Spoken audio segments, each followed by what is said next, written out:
Welcome to Mechanic. Today we have a 2023 Chevy Bolt on this vehicle. I'm going to go over the process in which you go through to be able to add, well, first we're going to check our level of brake fluid, if we need to add brake fluid.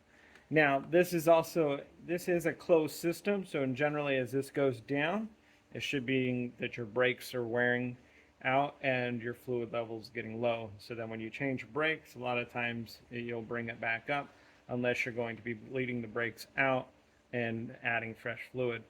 So if this keeps on going down and so your brakes aren't worn, then you got to be looking for a leak.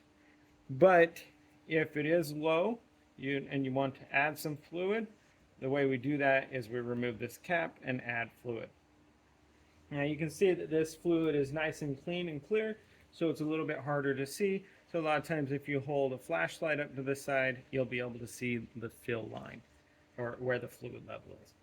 So we also will clean off this cap before removal, get some DOT4 brake fluid to put in, and then just being able to twist that cap off, which was just a quarter turn to the left, add our fluid up into the fill level, and then being able to put this back on. We also want to make sure, one thing you want to always check and make sure that this level is at a height that it doesn't get below the sensor here, because if you get air in the system, then your brakes will not operate the way that they're supposed to.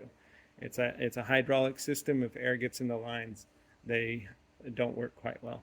And so you want to make sure that you keep your brake fluid level at the optimal level in your vehicle. So that's how you add and where you find your brake fluid reservoir on your Chevy Bolt of a 2023. Thanks for watching Mechanic, where you can be the mechanic.